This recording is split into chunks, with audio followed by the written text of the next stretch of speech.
نحمده ونصلي على رسوله الكريم. أعوذ بالله من الشيطان الرجيم. بسم الله الرحمن الرحيم.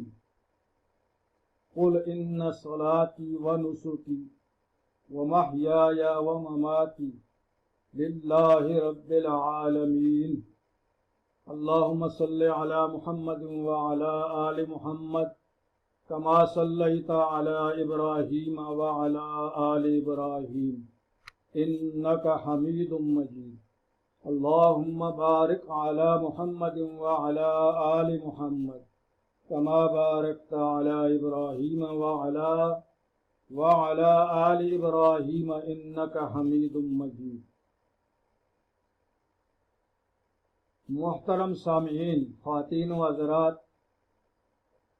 نبی اکرم صلی اللہ علیہ وسلم کا ارشاد گرامی ہے، انما الاعمال بالنیات، اعمال کا دار و مدار نیتوں پر ہے.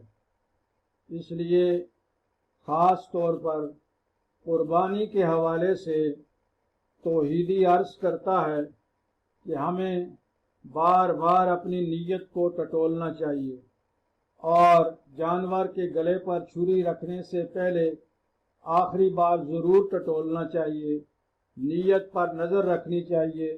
اپنے نیت اور ارادے کو صحیح کرنے کی ضرورت ہے کہ ہم محض یہ عمل اللہ کی رضا کے لیے کر رہے ہیں، گوشت مطلوب نہیں، ریا مطلوب نہیں، اور دنیا کا کوئی منافع مقصود نہیں ہے.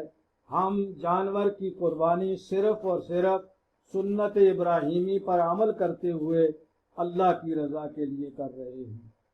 قربانی کا وقت نماز عید کے بعد ہے. جن علاقوں کے اندر نماز عید پڑھی جاتی ہے وہاں نماز عید سے پہلے قربانی کرنا جائز نہیں ہے. اور قربانی کے وقت کی عام دعا میں پیش کر رہا ہوں حدیث کے حوالہ سے. اس دعا کو اگر گنجائش ہو کوشش کر کے زبانی یاد کرنا چاہیے، اور اگر زبانی یاد نہ ہو تو اس کا ترجمہ اور مفہوم یاد کر لیں، اور قربانی ذبح کرنے سے پہلے یہ دعا پڑھنا مسنون ہے. عن جابر قال ذبح النبی صلی اللہ علیہ وسلم یوم الذبح کبشین اقرنین املحین موجوعین فلما وجہہما قال انی وجہت وجہی للذی فطر السماوات والارض على ملت ابراہیم حنیفا وما انا من المشرکین. ان صلاتی ونسکی ومحیای ومماتی للہ رب العالمین لا شریک لہ وبذالک امرت وانا من المسلمین.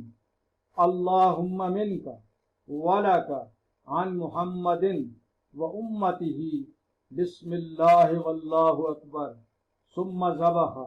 رواہ احمد وابو داود وابن ماجہ والدارمی وفی روایت لأحمد وابی داود والترمذی ذبح بیدہ وقال بسم اللہ واللہ اکبر اللہم ھذا عنی وعمن لم یزخ من امتی او کما قال علیہ الصلاۃ والسلام. ترجمہ: حضرت جابر رضی اللہ عنہ روایت کرتے ہیں کہ نبی اکرم صلی اللہ علیہ وسلم نے عید قربان کے دن 2 دمبے جو سینگ والے تھے، ابلک اور حسی تھے، ذبح کرنے چاہے تو ان کو قبلہ رخ کیا اور یہ پڑھا، یعنی میں اپنا منہ اس ذات کی طرف متوجہ کرتا ہوں جس نے آسمانوں اور زمین کو پیدا کیا، اس حال میں کہ میں دین ابراہیم پر ہوں جو توحید کو ماننے والے تھے، اور میں بھی مشرکین میں سے نہیں ہوں.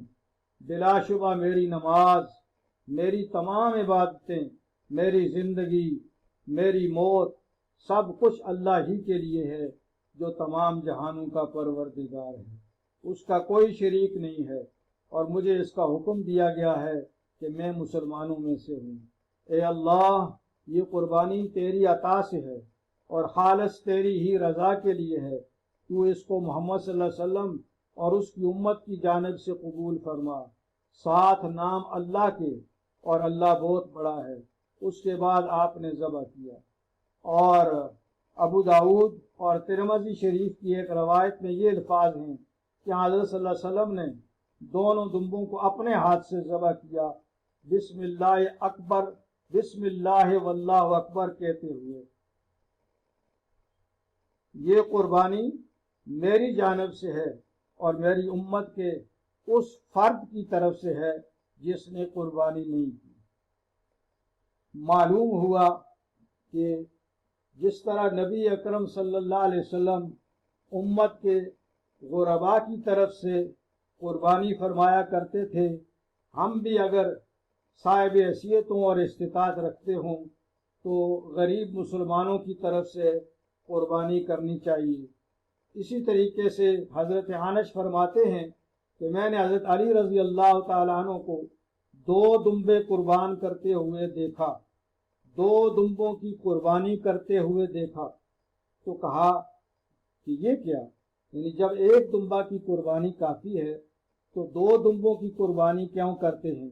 انہوں نے فرمایا رسول اکرم صلی اللہ علیہ وسلم نے مجھے یہ وصیت فرمائی تھی کہ ان کے وصال کے بعد ان کی طرف سے قربانی کروں، لہٰذا میں ان کی طرف سے قربانی کرتا ہوں۔ اس حدیث سے یہ بات بھی ثابت ہو رہی ہے کہ میت کی طرف سے قربانی کرنا جائز ہے۔ تاہم ابن مبارک رحمۃ اللہ علیہ کا قول یہ ہے کہ اگر میت کی طرف سے قربانی کی جائے تو اس کا گوشت نہ کھایا جائے بلکہ سب کا سب اللہ کے نام پر تقسیم کر دیا جائے۔ اللہ تعالی ہمارے تمام اعمال کو قبول فرمائے، مسائل کو سمجھ کر اس کے مطابق عمل کرنے کا موقع اور توفیق نصیب فرمائے۔ وآخر دعوانا ان الحمد للہ رب العالمین۔